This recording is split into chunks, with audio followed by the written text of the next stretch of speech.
And now we're going to jump right in and talk about sculpting and finishing the felting of the eggs. So they are still kind of squishy, and most of them are a little bit too long versus too round in the middle.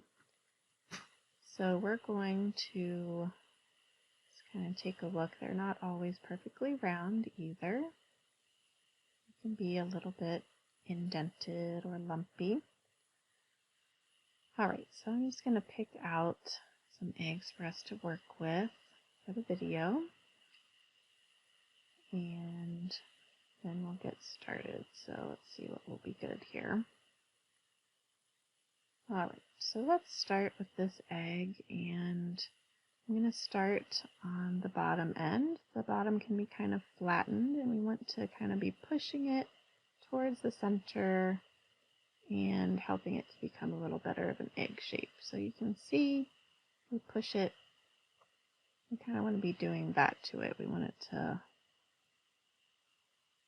kind of squish up as we're felting it, not be quite so long. Alright, so the direction that we stab with the needle is the direction that the wool is going to move in and felt. So we're just going to start stabbing at the bottom end. And so we want to make it more round, so you always want to keep that in mind, and the direction your needle is stabbing is the direction the wool is going to move and felt down. And please be careful of your other fingers on the hand you're holding your egg with. Try and keep them as far away from the needle as possible, and be mindful of not stabbing yourself. Alright, and then we're just going to do this gradually. So you see I'm stabbing a little bit, and then I turn and stab a little bit more on the next section, and then turn the egg again. And my needle is going pretty far into the egg as well at this point. And then keep those other fingers well away, and continue stabbing. So in needle felting, the needle has little notches, or sometimes they're called barbs, on the end of the needle, and those are just helping the wool fibers to tangle together. It's kind of like microscopic Velcro. So just the stabbing action of the needle is going to be felting the wool. So it's going to condense down and get more firm, and that is the felting process. You don't want to do any one spot too much. You want to do this gradually, because once the wool is very well felted, then you can't really fix shaping problems. So shape gradually, and it usually goes better. That's why I'm always kind of constantly turning.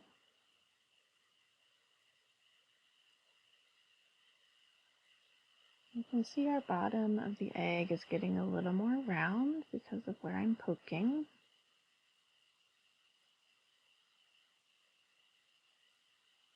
Wherever it's kind of sticking out and I want it to be more round, that's where I'm going to poke more. And we can look at the bottom more directly here, and then work on it from a different angle.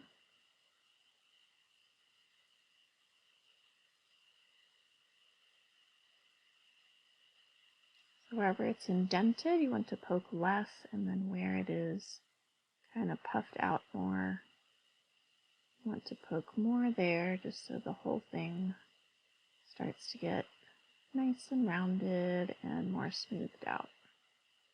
Alright, so once we've done the bottom, you can see the shape is already improving. So it's not quite as long.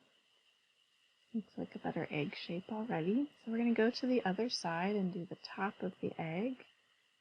So very similar concept here. Think of an egg shape, and then move the wool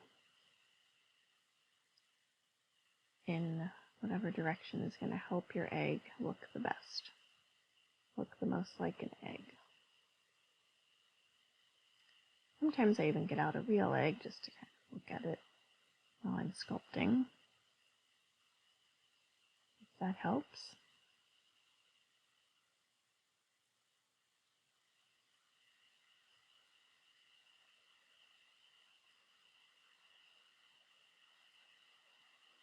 So if you find that you're poking yourself, you might want to get some finger guards, or you could even hold your egg like with a skewer or a different felting needle and keep your hand farther away. I've seen some people use various little tools that weren't really meant for felting, but there are things you can rig up to kind of hold your egg if you find that it's a little bit too dangerous to hold it closely yourself.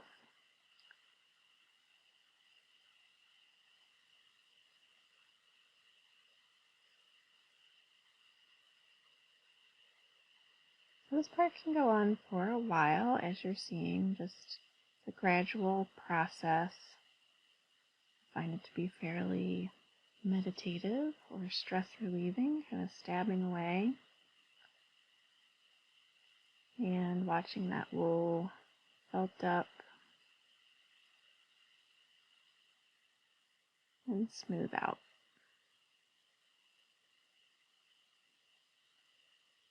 So as I mentioned before, you can watch the whole process, or if you feel like you've got it down, you can always jump ahead.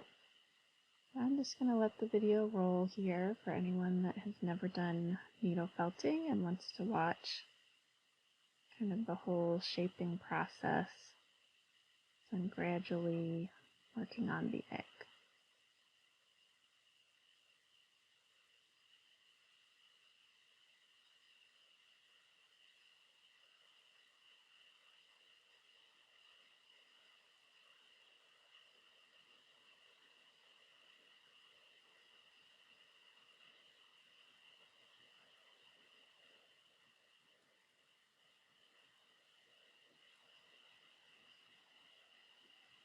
Alright, so there is how far we've come. It's definitely looking better than when we started.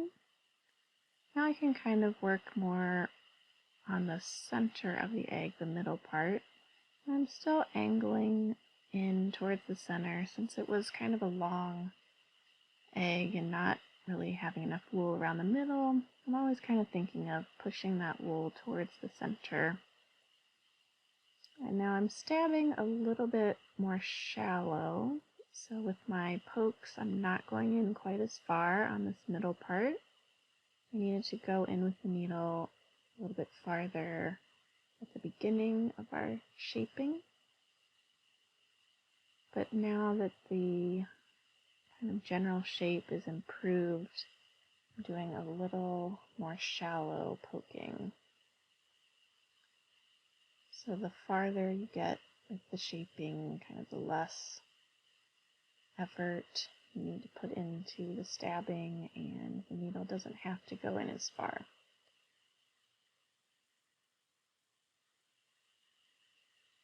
In fact, that will kind of help smooth the surface more. Little pokes that are not quite as vigorous, not quite going in as far.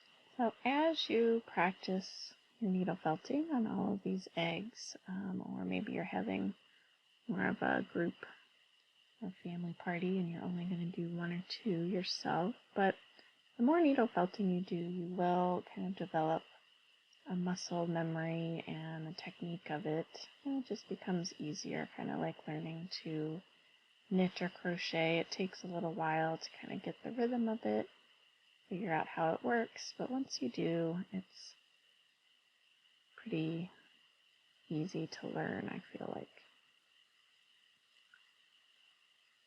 So just because mine looks fairly effortless doesn't mean that you won't get there too. Keep in mind I've been needle felting for maybe, I think 9 years now. at the time of this video.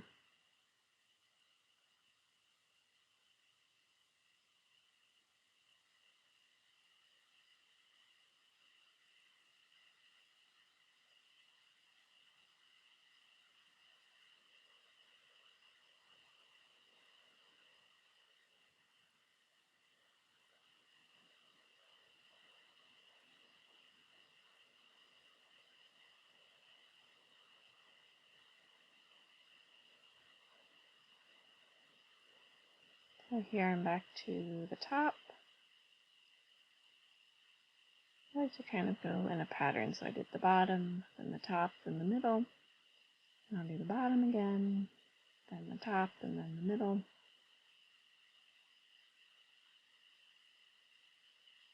It's looking pretty good.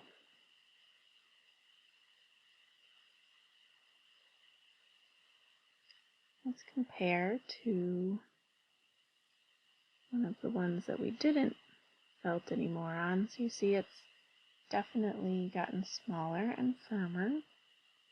Now let's go ahead and look at a colored egg, this blue one. This was a little firmer to begin with and already shrunk down more. So to change its shape, if you have an egg like this, it's already fairly firm. You have to really stab a little harder and go well into the egg with the needle. A little more oomph to your felting if you have an egg that needs a little shaping help, but it's already a little bit more felted to begin with. So there, I did a little on the bottom. Now I'm going to come up to the top. And this egg was a little better shaped to begin with, so it will not take quite as long.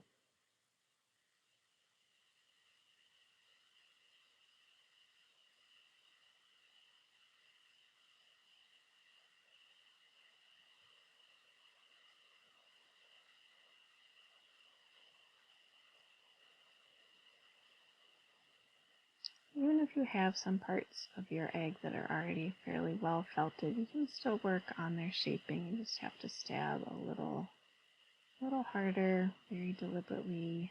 Get that needle way in there. Here is a comparison. So the blue one is already looking more similar to the one we had to work on for quite a while.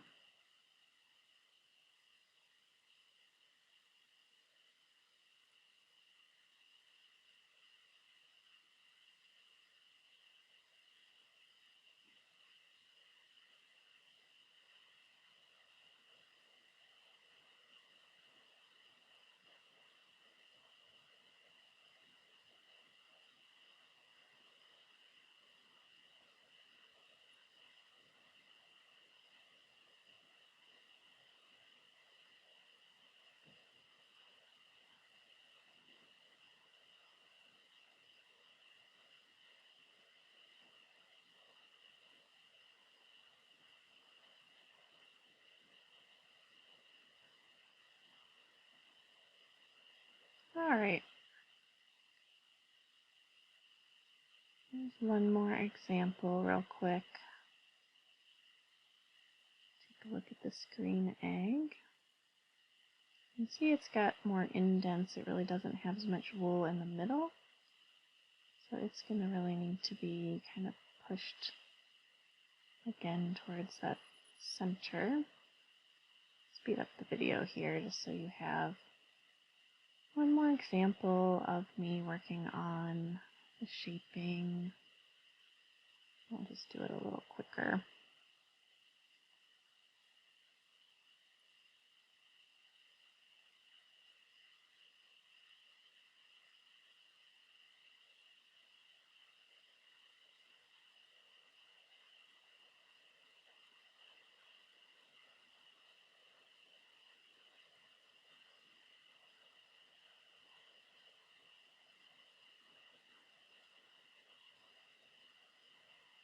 I feel like with it sped up on the video here, you can kind of see the pattern.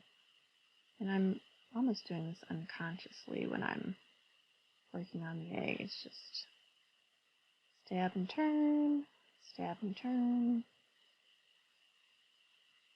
kind of get into a rhythm.